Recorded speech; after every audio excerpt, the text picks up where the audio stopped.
So I'm saying that there is some kind of level of power in righteousness. So the purpose of what we'll be dealing with tonight is to encourage you to practice righteousness. Because righteousness needs to be practiced. You practice it, you learn it, because it's not natural to the flesh and blood. So you practice righteousness. You learn it. I have defined righteousness many times as standing right before the sight of God and man. Not just man and not just God. To do right on every side before God and before man. As righteousness. So the first scripture we are talking about, or speaking from here, it says, when a man's way pleases God, that's another word, when a man is living righteously. When a man's ways pleases God, so when God is pleased with a man's ways, I put it that way, the ways, because there are many. It's not just one way. The way you serve the Lord, the way you do your job, the way you do in church when you come to worship, the way you do marriage, in your marriage, the way you run business. In general, it says ways.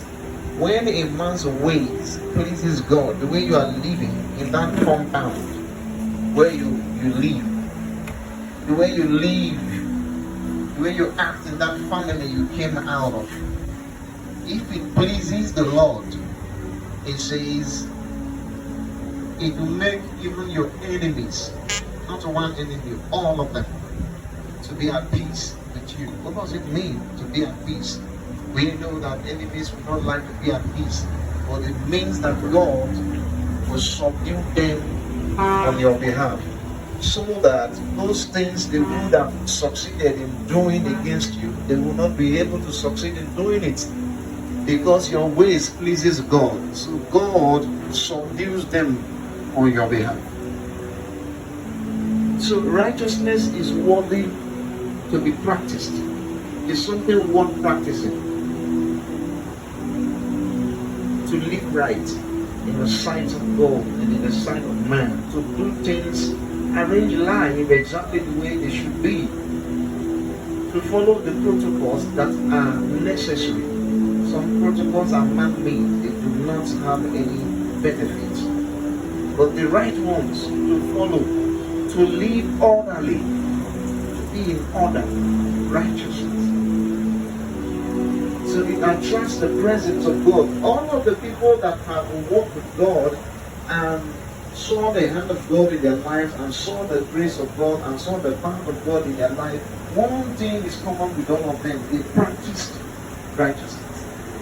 They learn righteousness. They apply it to their living.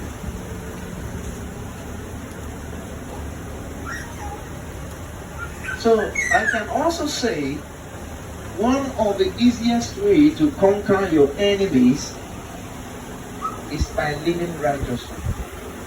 Because it says when a man's way pleases the Lord, he makes even his enemies to be at peace with him. So one of the ways you can conquer your enemies is to practice righteousness. Even though a lot of people like to despise people who are righteous and say, who is he? What can she do? And all that. They look down on people when they practice righteousness. They cannot do anything.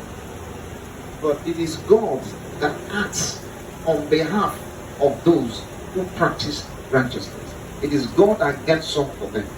They may not be able to do anything many times, but that God which they carry in mind that makes them to practice righteousness, He gets up for them when the need arises.